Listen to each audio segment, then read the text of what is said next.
I believe everyone's pure. And once you let go of the judgment, whether that's yourself or the other person, you realize the oneness. One of my favorite quotes from Ramdas was when he's talking about the trees, right? When you go into the forest and you look at all the trees, you're going to see some crooked ones, you're going to see ones that maybe are a little smaller than others, but you don't look at the trees and judge them. You acknowledge that, oh, the sun didn't hit this one right, maybe the soil's not as good here.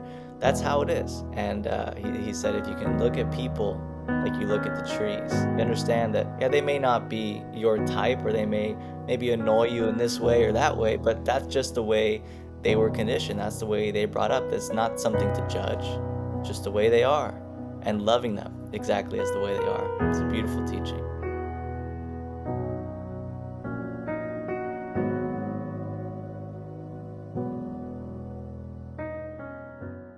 Boom! And this is a new episode of the Rich Inside podcast. Today we're welcomed by Bijan, and we're covering the topic of how to live a happier life by using two philosophical concepts of Wabi Sabi and Wu Wei. Bijan, it's a pleasure to have you here, my bro. Great to see you, man. So how much does any story of the Buddha pop up, or some of the Buddha's teachings to have more peace and happiness in your life? There's one I really like. There's many I really like, but there's one that's nice and short and simple. That one day he was standing in front of a crowd of people giving a teaching, and he was just holding up this beautiful flower for hundreds of monks. And he wasn't saying anything. He never said a word. He just stood there holding up a flower, and everyone was looking up at him, wondering, when is he going to start talking? When is he going to start teaching us whatever he's going to teach us today? And he'd never said anything. He just kept holding up a flower until one monk that he recognized looked up and smiled at him. And he looked at the monk and said, "You have received my teaching." The whole teaching was just to be present and enjoy the beauty of the flower that he was showing. Everyone was so worried about, what's he going to teach us? What is he trying to say here? That they weren't present in the moment enjoying the flower. And I think that's such a beautiful and simple way to teach presence. We can get so caught up in all the teachings in the books and the lessons that we forget to just take a breath and enjoy what's right here in front of us. 100%. And that directly brings to mind also enjoying not only the perfection, so the good things, but also the bad things. Absolutely. It's all part of the journey. I mean, you could see something as good and bad, but it's all, I mean, we are the ones that create those labels, right? I'm sure in the hardest, toughest parts of life, we look back and we see we needed those moments the most to become who we are right now, to learn what we needed to learn. So I don't think there is good and bad. There's definitely easier and harder things to navigate, but I think everything is here to help us and serve us and help us grow. 100%. I want to come and touch more into the concept of Wabi Sabi, because a lot of us are chasing perfection, right? We want the perfect status, the perfect look on social media, the perfect everything. And so, what do you think about that? Is it an illusion? Of course, perfection doesn't exist. I mean, the saying "done is better than perfect." I think if you're a creative person or anything that you do, just doing your best is all you can do, and kind of letting go of this idea of a perfect outcome or pleasing everyone, right? If you're gonna do work, especially if you're doing creative work that means something to you, you're never gonna please everyone. It's never gonna be perfect in everyone's eyes. Some people are gonna love it, some people are gonna hate it, and that's something you just have to come to grips with and accept. But absolutely, I mean, there's no such thing as perfection. There's something that's perfect to you, which is you make something that's true, meaningful, that you're present in the act of creation, and that's perfect. That's all you can do. Exactly. I'm going to share with you something I don't share with many people. I used to be very insecure about my nose. And if you realize, all my videos that I was filming were like this, because my nose on the right is just fucked up. It's crooked. And so for a very long time, that made me very, very insecure about my looks. And when I learned about the practice of acceptance and presence, which is the main teachings of the Wabi Sabi, bro, I can tell you so much more peace inside. And so, do you have any story that you can relate to with this? I think just understanding that no one is really paying attention to you like you're paying attention to yourself. We are the center of our own worlds. We live inside our bodies, our minds, so we are constantly thinking about ourselves, which is the cause of a lot of this insecurity and overthinking and trying to be perfect. But, you know, other people that are around you, even people that are close to you, they have their own lives to live, they have their own problems to deal with. You're not the focus, right? You're not the center of the universe, as they say. So just learning to zoom out and see yourself as a little bit less important, less big, and all these things that maybe, whether it's your nose or whatever, I had the same insecurity actually, is just zooming out and giving yourself a little bit less importance, and realizing everyone's got their own thing. No one's looking at you like you think they are. And that tends to give me a lot of peace when I remember I'm just a little speck and everyone's thinking about their own problems. 100%. I love this idea. And so then brings the question, if, because there's this quote of what's his name, the funny comedian, he's from Switzerland, I forgot the name, and he says, when you zoom in, life seems like a tragedy, and when you zoom out, it seems like a comedy, like it's not that deep, like you're taking yourself too seriously. So what do you think about that concept? Because you had a video where a woman talked about the little and the big picture, so could you tell us more about that? I think you said it. I think you said it great. I think when you zoom out, they say there's a quote that says, "When from heaven everything is a garden, even the weeds are a part of the garden." Right. So when you zoom out, everything is beautiful. Everything is, even the most mundane little things. Having the sip of coffee in the morning, the first sip of coffee, I mean, is a meditation itself if you let it be. Right. Just walking from here to there, having this conversation. It all comes back to just being present, where we are. There is no little, there is no big. It's all just life. I think something a lot of us can get caught up in is waiting for the big things to happen. We make these big goals and then we spend the rest of the time working and waiting for them, when in reality, life is just passing by. And these little moments are the ones that we're going to remember, that we're going to miss. So it's important to just remember that there is no little moments, there's no big moments, there's this moment. And this is the moment that we need to be here for. This is so beautiful. It directly pops to mind ego death, because we've both been on our spiritual journey. We've had many calls and talks about our spiritual evolutions, and to some extent, some of the goals that used to mean to a lot to me before now mean very little. So have you experienced something along these lines? Absolutely. Absolutely. And I think that's just part of our evolution, and that's great that I think both of us hit certain goals that we thought were important to us, that ended up, maybe being for other people or for society's eyes. And getting to those points helped us realize, okay, is this what I really want? Maybe not. And it helped us to get clarity to kind of look at things. And I think it'll be helpful for people to not have to get to that point where you succeed and then realize it's not what you want, but to just take some time and ask yourself what you want, and what it is that you think you want that maybe is being pushed onto you by society, your parents, your friends, whatever it may be. That's really important to do. And a lot of that just comes from experience. You may not know what you want when you ask yourself that question. Just so go and explore, go try new things. You can't know without trying. So I think it's a very important question that everyone should ask themselves, is what is it really that I want, not what other people think I should want. The thing that really pops to mind here is that most people, to add to your point, they're so confused by the monkey mind, which is the culmination of all the thoughts of the external world most of the time, of your parents, your friends, your surroundings, that they don't even know what they want.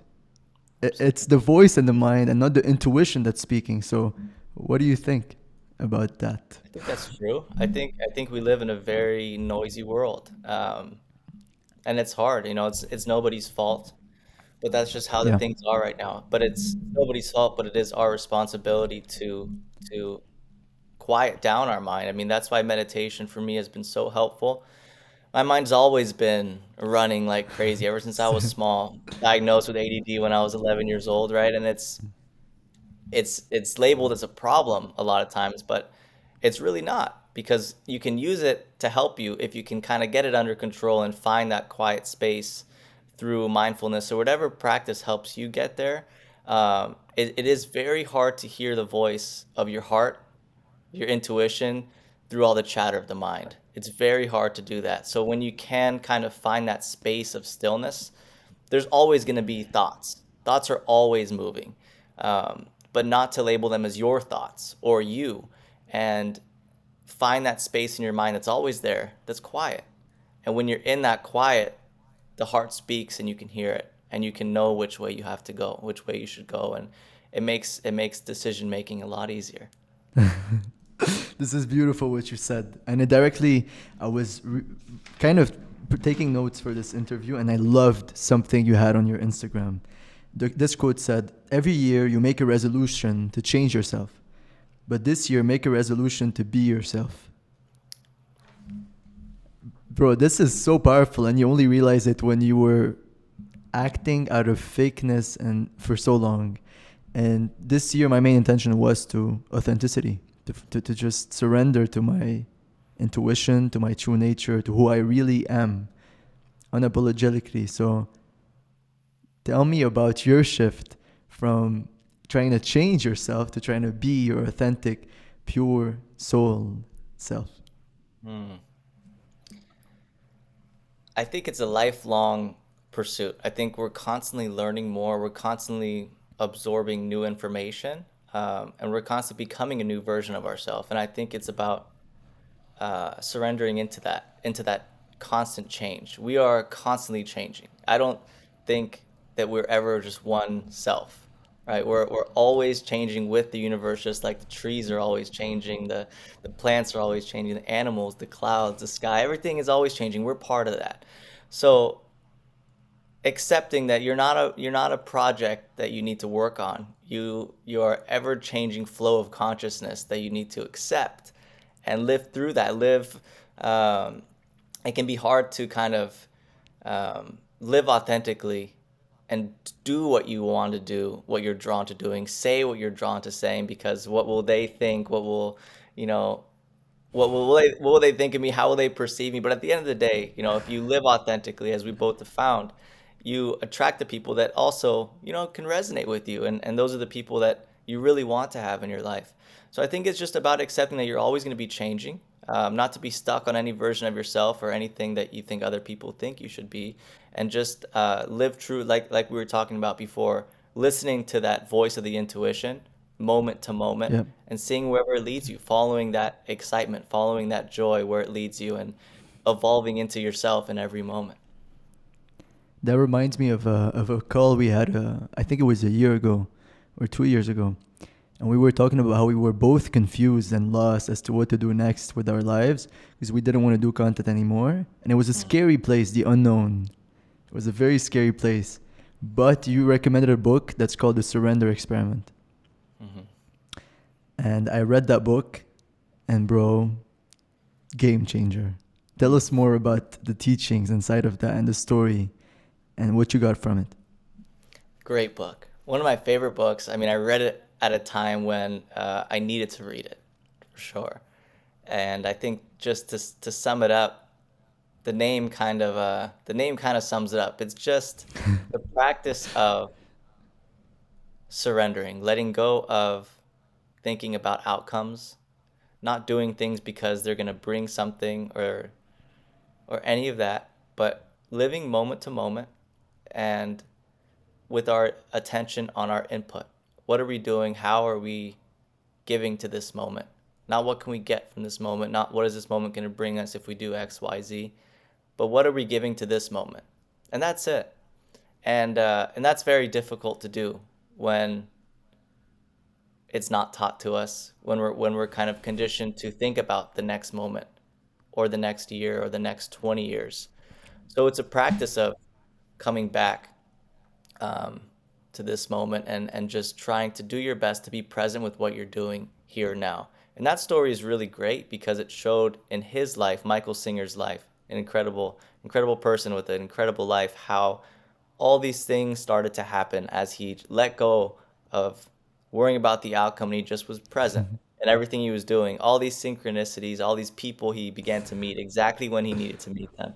Such a beautiful thing that I found to be true in my own life when I started practicing this. I'm sure you have as well. The world is a really unexplainably bizarre and magical place. This universe that we're living in. You can't explain the magic of it, how things come together, and I think that's so beautiful. And I think it just comes back to what are you doing right now? breathe. What is this? Where are you in this moment? And what can you asking yourself instead of what can I get from this moment? What can I give to this moment? And continuing to do that moment to moment. Adding to this, it's also one of my favorite books. The point where he had the voice of the ego mind talking, right? But he still calmed it down and was able to hear his intuition, and that led him to to some of the craziest stuff, like starting a $300 million company from literally synchronicities aligning. And it just shows the power of service and karma yoga, which is doing without attaching to the result. Um, Now here, there's a point that comes to mind is that, okay, once you practice Wu Wei, first let's go through Wu Wei, then I'll come to my second question. I think it's important because Sure. it kind of relates to surrender, but not fully, right? Am I wrong? It I don't is. know. It pretty much is the same. It's the same as it's you know, Taoism does a lot of comparisons to nature. So like a river flows, Wu Wei is like allowing yourself to flow down the river of life, not swimming against the current. Whatever's happening in this moment, this is what's happening. It's Mm, inevitable. This moment right now that we're having mm. this conversation, it's inevitable. There's no changing it. Now, the next moment we get to create, but it's all about accepting this moment as it is, not wishing it was different, not wasting our energy trying to change it, but full acceptance of what we can't control, acknowledging what we can control and focusing on that. You want to hear something really interesting? Because that relates kind of to the "it is what it is" concept. Absolutely. I was at my guru's place. I call him my guru, but he's not literally my guru. And I went there, and he talked about Wabi Sabi and basically embracing your imperfections. And then he started talking about, and then what happened was the funniest shit ever, bro. We went inside. I had a hot cup of tea, and I went near a wooden table, and without paying attention, it dropped on the hot water dropped on the table, so it left a white a white mark on the table. So the irony of it is that we were talking about Wabi Sabi a second ago, and then this shit happens. And then I analyzed my reaction, and it was a reaction of it is what it is. It doesn't matter. But I think it was wrong because from an emotional standpoint, this is productive. But from a practical standpoint, if you keep saying it is what it is and you don't actually fix what is, then that leads to a couple of challenges. So what do you think about that? Yeah, I think you can't fall complacent into that mindset and just it's easy to mistake surrendering with passiveness, and it's not the same thing. You are you're simply letting go of what's out of your control, Yeah. which is most things, right? But you still have to take responsibility of what you can control, which is your responses, your actions, what you do, how you treat others, how you treat yourself. Um, if you let go of those things and say it is what it is, I'm just this kind of person, that can become a problem. But Yeah. it's more about accepting what you can't control. Because if you look around, most things in life that are happening, we don't have control over. So why worry about them? Why try to fix all these things? If we can fix ourselves, that's the best thing we can do for the world. I think what really pops to mind is the quote of Ram Dass that says, if you really think you're awakened, go spend a week. And so we will wait, and whilst we wait, I will sing for you. So way down we go. No, that's not a positive song. Let me shift it up. Namo, namo, I lost you. namo, Hello, hello. namo, Anjanina, Jai Frozen, Siya Ram, frozen video. Jai Jai Hanuman.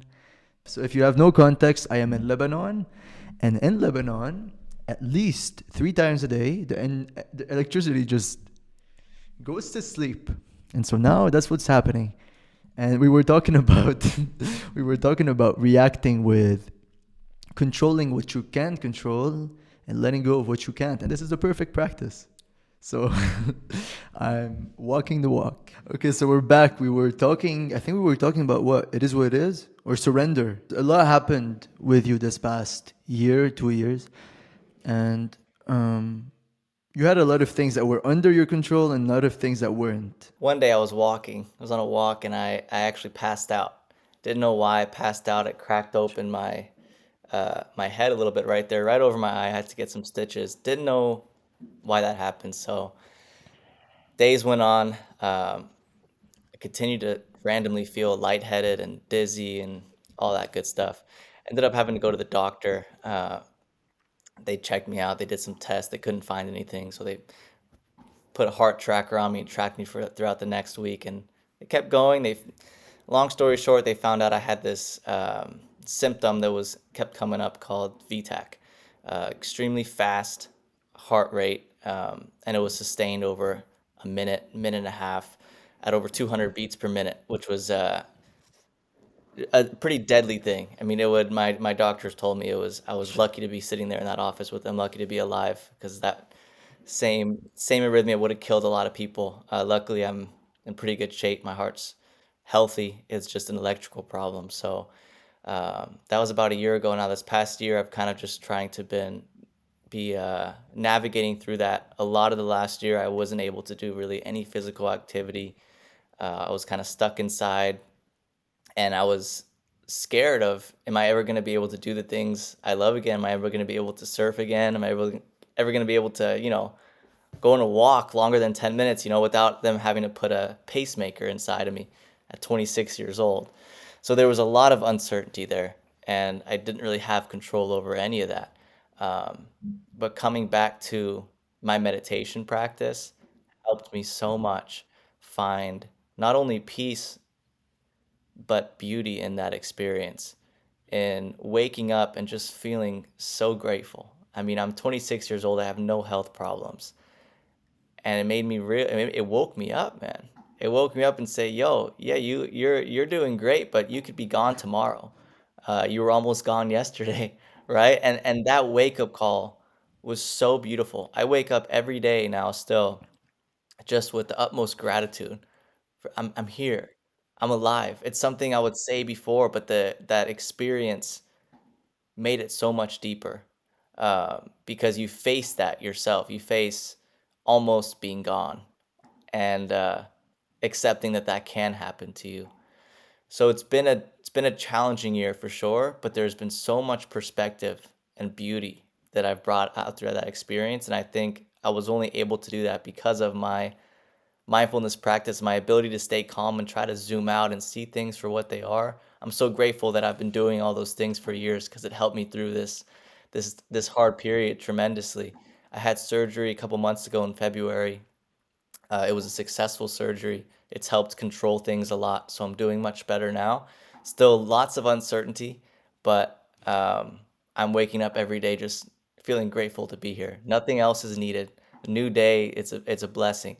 So there was a lot. I mean, it was a lot of that accepting. There's no point in saying why me, why is this happening to me? This isn't fair. Wasn't trying to control what I couldn't control. Wasn't trying to change. That was what was happening. Okay, what can I do? What can I do to try to figure this out? How can I make the most of this experience? It was a great test. It was a great test to put these teachings, these learnings into practice, and I'm That's grateful just for it. beautiful. Because I remember when before I started making content, I watched one of your videos, and it was a video about spirituality and mindfulness, and probably one of the Buddha's teachings, because you love the Buddha. Like when I say love, it's even more than me, and you inspired me to start this journey, and we all went on this journey to learn all these concepts. But then comes the time to actually really, really apply them. And that's why I respect you so much, because you faced one of the toughest situations someone could face, and you took the positive out of it. You were mindful inside of it, and you grew as a soul from it. That's what I see. What were the meditation? Because you say you use a lot of mindfulness meditation. How do you apply it in those case scenarios? Um, maybe not the biggest challenges, but in anything, how did you do it for yourself with this scenario? In this scenario, I mean, I just came back to starting my day every day with with my breath, with allowing myself to be still, and just be in the moment that I'm in. And that alone, I mean, is such a powerful practice. And then when the thoughts start coming up, I mean, there was a few weeks that it was very dark. It was so uncertain. I didn't know if I was gonna stay alive, or if I was gonna stay alive, if my life was gonna be drastically different, and all these things that made life so beautiful are gonna be gone. So that was a very hard period. And when the thoughts would come up of, oh, I'm never gonna be able to do this again, am I gonna be okay? Then I would sit. I would come back to my breath, and I would come back to the moment, and I would zoom out, and I would say, I'm here right now. All is good. All is well. I would do different visualization meditations. I would imagine my heart recovering, being healthy, imagine myself being healthy. I did all those things, but I think something that everyone can take, because we all go through problems, challenges every day, little or big. It's just using the most powerful tool all of us have, is our breath. Just taking one breath consciously is a meditation in itself. You don't have to sit down for an hour, 30 minutes, even 10 minutes. So you're going through something, you're having anxiety, you're overthinking, and whatever is happening, just closing your eyes, feeling one breath in and out, you're back. You're in the moment. Maybe you want to take two breaths, maybe you want to take three breaths, but our breath brings us back. Have you ever taken a breath in the past? Have you ever taken a breath in the future? It's always right now. The breath is always, we're always breathing right now. So it's the easiest and most powerful way to just ground yourself and anchor yourself into this moment. And more times than not, in this moment, all is well. That's crazy that you say that those three words because I was having a conversation with a Harvard neuroscientist who experienced an NDE. Um, and he said that when he experienced this near death experience, he went up, he met this guardian angel, and the first thing she said to him is, "Do not worry, all is well. Do not worry, all is well." Because most of the, as you said before, most of the shit that creates our suffering are fucking illusions. They're just things that you attach meaning to and create the negativity and stress inside of you. And it doesn't have to be that way. We talked about Wabi Sabi, embracing your imperfections. We talked about Wu Wei, which is flowing with life. Um, I want to explore more. I feel like what you went through was kind of like a dark night of the soul. Where do you think this was what it was? Well, describe what that would mean to you. I haven't read the book, but it says that some souls under evolution experience the downs to exponentially go up as a soul, and so um, that's kind of the pattern that I see here. I might be wrong. I don't know. What do you think? Could be. It could be. My guess is as good as yours. I do know that it it was tremendous. It was a tremendous period of growth.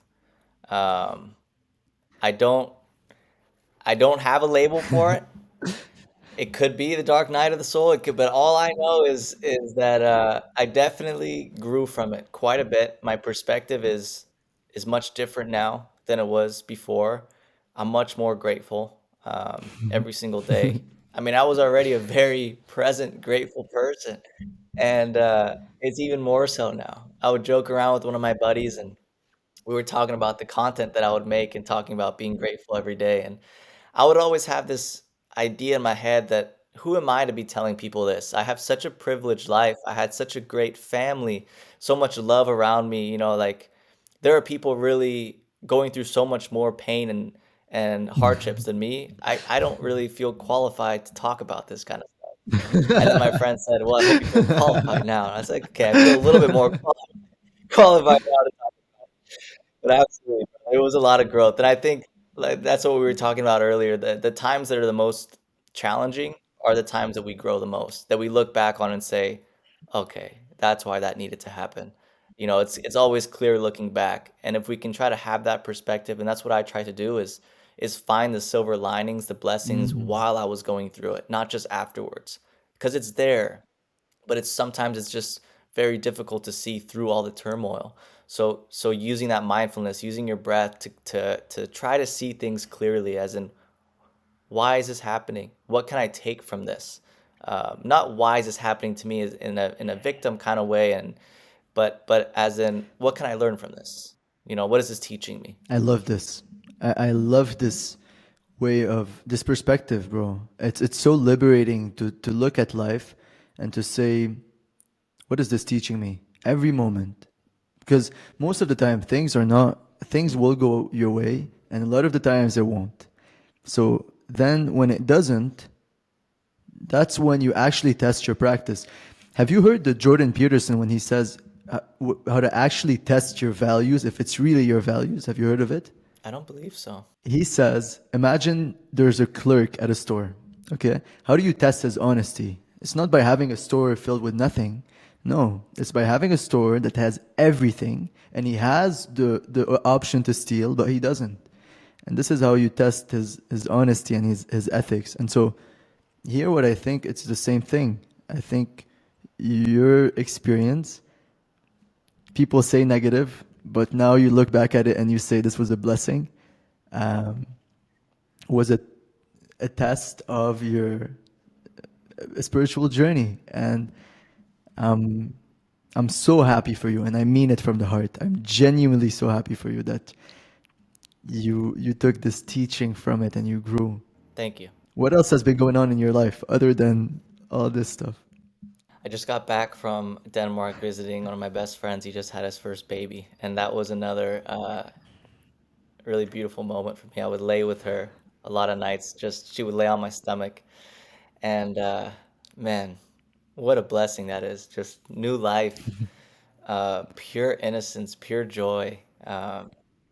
It's amazing. But every day I've been really just learning, growing, been learning about music, mainly sound, exploring that whole world, which has been really great. It's something that I've been wanting to do for a while. And like I finally started about a year and Yeah. a half ago, which has been a great journey so far, and just getting started. So very excited for everything. Before we cover, I want to really come back to your music because I know there's spiritual power there too. I want to first cover the baby because I think the quote of Jesus is so powerful where he says, unless you change and become like little children, you will not enter the kingdom of heaven. So, what did this experience with the child Mhm. teach you about purity or entering the kingdom of heaven? This I love that quote in general. I mean, this was I feel like you can see that more when you're around a Mm. child who's maybe 4 or 5 years old, as they explore and they can see everything with new eyes. When it's a newborn baby, it's a little bit tougher to see that because they're just, just staring off. There's not much going on. But I love that quote because I think we could all take that into as a way to just say, seeing things as they are, which is everything is brand new, always. Every time we blink and we open our eyes, what we're looking at is brand new. It may look the same, but it's not. Nothing is ever the same. And I think when you look at life through the eyes of a child, you can see that everything is brand new. You can strip away the judgments you've made about things, right? That's the big thing. You look at a tree now as an adult, and most people won't even look twice. It's just a tree. I've seen millions of them. They're just trees. If you're seeing a tree for the very first time, you're looking at that thing up and down, going, "What is this?" Like it's incredible. This incredible piece of life in front of me that I have no idea what's going on. There's millions of circuits inside this thing, and they're just all working together and just communicating underground with all these other trees. Whoa, it's crazy, right? And I think it's learning to see life like that through the eyes of a child, pure innocence, no judgments, no preconceived notions. Just everything is incredible. Everything is brand new. Um, And I think that really goes to what he was talking about is just letting go of the judgments with people, with things, with experiences, seeing things with clear eyes. I'm just taking a mindful pause to sink, let it sink in. I believe there is purity in all of us. And once at the gym, there's this coach that tells me, "Yeah, you believe that everyone's good. There's some evil people that just want to harm you." And but at the root of it, I believe everyone's pure. And once you let go of the judgment, whether that's yourself or the other person, you realize the oneness. One of my favorite quotes from Ram Dass was when he's talking about the trees, right? When you go into the forest and you look at all the trees, you're gonna see some crooked ones, you're gonna see ones that maybe are a little smaller than others, but you don't look at the trees and say and judge them. You acknowledge that, oh, the sun didn't hit this one right, maybe the soil's not as good here. That's how it is. And he said, if you can look at people like you look at the trees, you understand that, yeah, they may not be your type, or they may maybe annoy you in this way or that way, but that's just the way they were conditioned. That's the way they brought up. It's not something to judge, just the way they are, and loving them exactly as the way they are. It's a beautiful teaching. Unconditional love is such a powerful thing. Like if you say I love you and then you add if, then this is attachment. But if you say I love you, nothing else, and you come to the and it's a tough practice. I'm not gonna fucking lie, bro. It's tough to love someone, even with his imperfections. And so, how do you deal with that? And have you faced the struggle? Because I struggle with it. I struggle to, for example, my mom. She does really test my awakening, my spirituality, and I think she's an angel. She's literally the biggest test. So, how can you love someone's imperfections? I think it comes back to understanding that whatever someone else is doing to trigger you, that really triggers you, that's something within yourself that needs to be figured out. And kind of taking responsibility in a way for other people's triggers and how and what they're doing that bothers you. For me, that used to be a very difficult thing to kind of take that teaching into practice. Um, it's gotten much easier now. Now, I'm not saying I'll stay around people that I don't Mm. necessarily want to be around. If I don't want to be around someone, I'm not going to be around them. But I have learned to kind of look at them from a distance and with with with just pure compassion and understanding that I have no idea what has gone on in this person's life in their in their childhood, in the last year, in the last week. There's so much we don't know. And I think just that realization of if you were walking down the street and someone looked at you and judged you in a way, that would be so silly, wouldn't it? They have no idea what you're going through. They have no idea who you are. So it's the same thing for us. We have no right to judge anyone based on anything, because we have no idea. And it's a very freeing thing because um, then you can just start to see people like trees. Everyone has their own flaws and ups and downs, but we're all beautiful in that way. We're all beautiful in that way. That's basically the summary of Wabi Sabi, which is perfectly imperfect. Hmm. This is such a beautiful statement because at the root of it all, we're already perfect. We're soul. And sometimes you get lost in the illusion that you are this body, this this name, this religion, this nana. And that just sometimes takes over you. And that's what causes the separation and the anger. I'm going to be honest with you. Let's keep it real. 2 days ago, bro, I erupted with anger at my parents. Because it's been 3 months. I've stopped my agency that used to make money, and I've been focusing on the podcast and on this. And they've been judging it because it's insecure, it's uncertain, it's the unknown. And you're going to get judged when you're in the unknown. This is obvious. And so I just lost the fuse. I just went crazy because I was identified in my mind with the idea of they don't understand me because they don't love me and you start falling into that cycle. And so that brings the idea of back of mindfulness to come back without shame and to forgive. And yeah, do you have any stories or any experiences that you can relate to in the sense of this? For sure, I think we all do. None that come to mind, but I think just in general, when we're cultivating mindfulness, what we're really doing is just creating a space between what's Mm, happening and how we respond to what's happening. And that space, within that space, is our freedom to be how we want to be, to treat the moment how we want to treat it.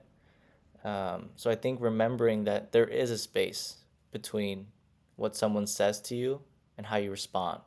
A lot of times it may not feel like it because maybe we haven't taken the time to cultivate that space. Maybe they're just really triggering the hell out of us. But it's there. It's there. And if we can pause for a moment and choose, in that choice, we're free. If we can't feel that choice, if we can't feel that space, then we're slaves to our conditioning. We're slaves to our anger. I don't think it's a bad thing to feel anger. I think it's a mm, bad thing to feel anger and be controlled by it and not be able to not be angry, right? If you choose to be angry, right? But if you don't want to be angry and you're still angry, then you're a slave to it. And you need to spend some time cultivating that space, right? I think that's what it's all about. I don't think any of these emotions by themselves are bad things. Um, but I think learning to cultivate that space with each breath you take, creates that space a little bit more, and learning that in that space, that little tiny space is our this freedom is to choose how beautiful. we want to be. And because we all have this space can be cultivated by anyone. And then that's the thing. I was sitting down with my guru, and he said, I went to an island in Greece called Athos. And this island, bro, it's crazy. It's like a mountain, and there was like a thunder, and it created a space. And the Mary, the mother of Jesus, said, I want to create here. Before the thunder hit, she said, I want to create here a church. And they wouldn't see it because it was so impossible. It was literally a mountain so steep. And she said, I want to create a church. I want to create a church. And then the thunder happens, and they create a church there. And so the monks there, they used to sometimes get pissed at some of their disciples and some of the people who came, but they were pissed like animals. So animals get pissed for 15, 30 seconds, 60 seconds, and then they come back. They return to the essence, to their center. And so, can you tell us more about the metaphor? You gave a beautiful metaphor about the Buddha and how he reacted to anger. I'll tell the story. It's a good one of my favorites. There's a lot of great. The reason I love Buddhism in general is because of the stories. That's how we understand things as humans, is through stories. But the story of the Buddha walking through the village, and angry man came up to him and started yelling at him. He started saying, "You have no right to teach these people. You're just as dumb as anyone else. Um, you're a scam. You're a scammer." And the Buddha looked at him and smiled and said, "Tell me this: if someone gives you a gift and you don't take it, who does the gift belong to?" And the man said, "Well, it belonged to me because I bought it." The Buddha said, "That's correct.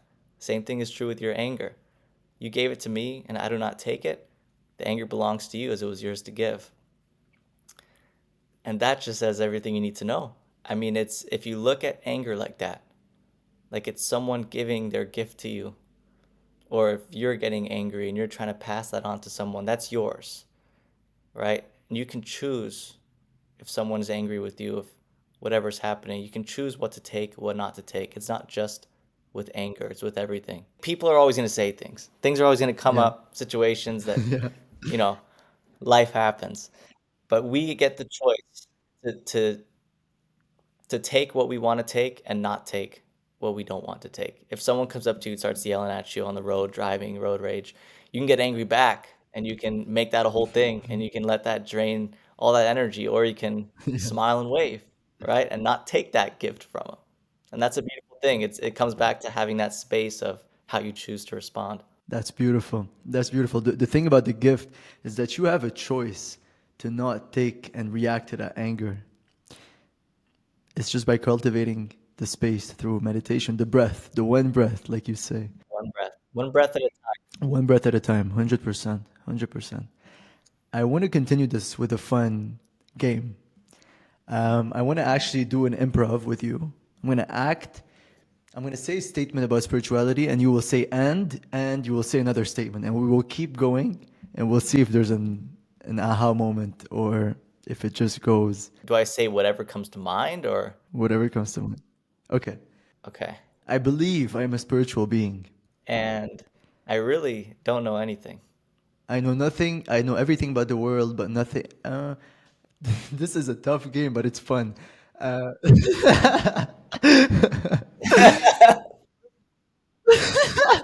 I think it just has to I stop lost. right Okay, there. let's try again. You start. You throw the ping pong, I accept what I cannot control, and I control what I can accept. and I accept that there's not much at all that I control. And I know that ultimately it's God that controls it all. And I know that I know nothing. Bro, you try to hit me with the sun.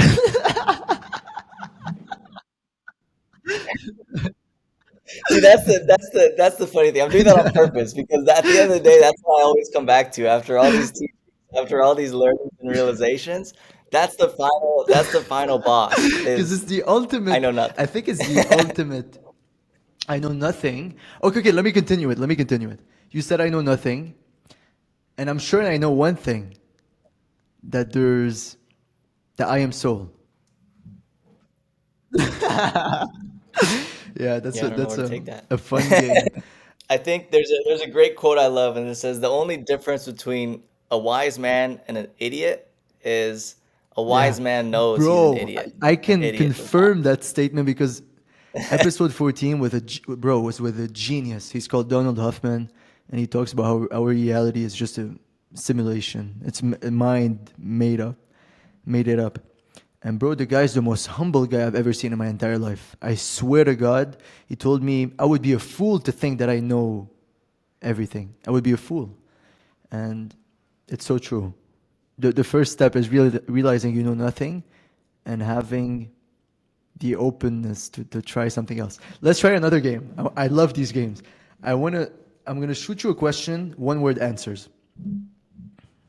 Okay? Um, Okay. what's your favorite meditation practice? Vipassana. Who's your favorite teacher, spiritual teacher? Myself. Okay. What's your favorite spiritual book? Power of now. Same. Um, what's the most transformative event in your life? Probably this past one word. My heart. What have you learned from it? Preciousness. If you could give, if you could give one word to the entire world right now, 8 billion people, what would that word be? Love. Love. Okay. Try it. Try the game with me. Just shoot it back. Okay. What is your favorite meditation practice? Silence. Your favorite teacher? Maharaji.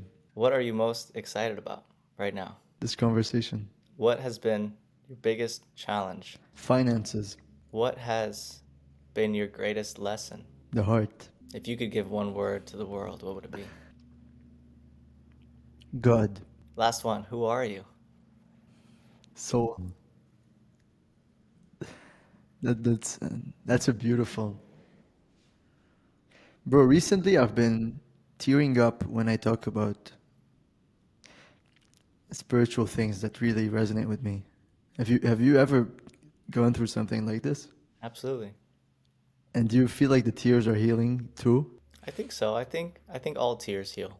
By the way, because I promised, we said we were talking about the music and how it impacted your life and everything. So let us know a bit more.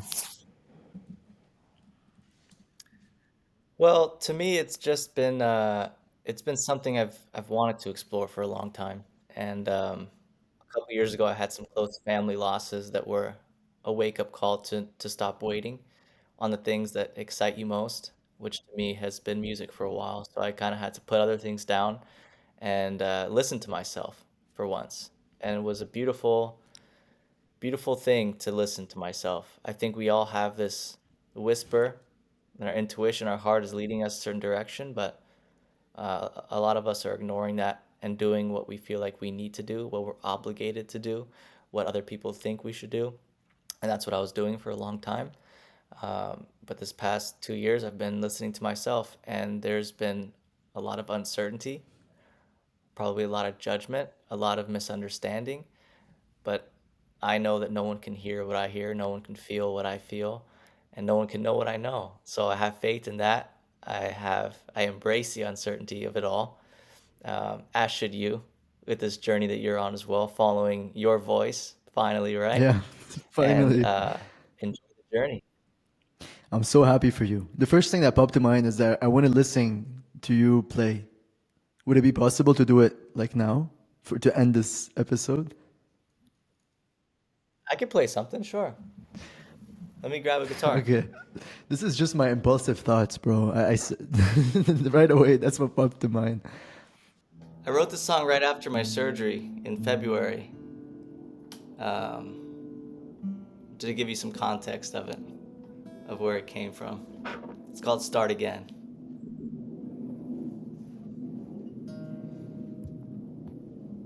Oh, you see my Buddha back there? Yeah.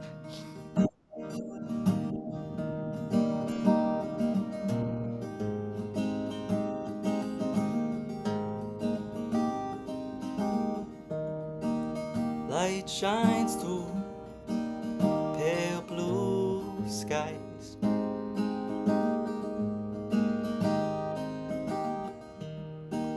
Days brand new with each sunrise. Me and you, we are here right now. We made it through. We made it through somehow. So let's start again. Let's start again. We can start again. Let's start again. Ooh. Ooh.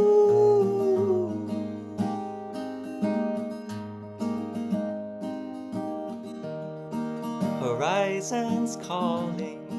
It's time for us to go.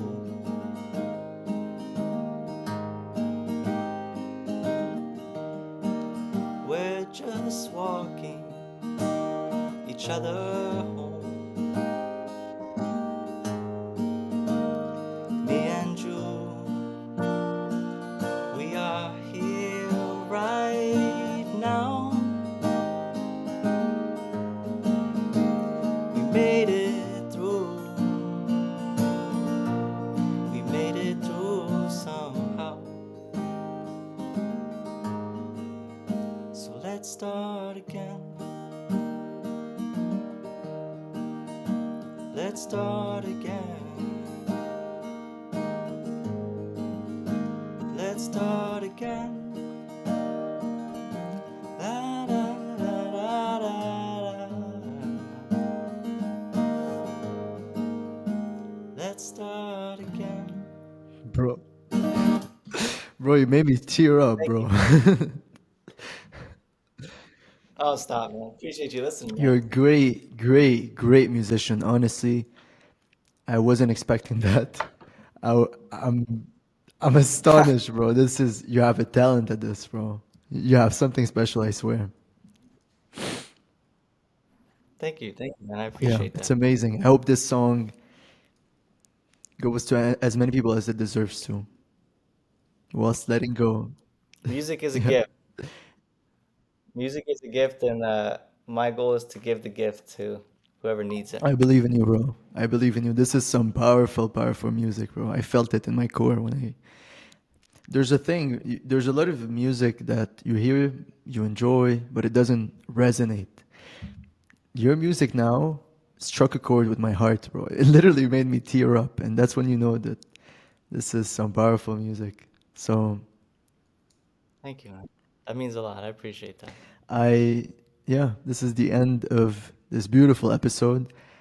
Um, we're joined by my good friend Bijan, and I hope you enjoyed and got some sort of value from it, and that especially you enjoyed his music at the end.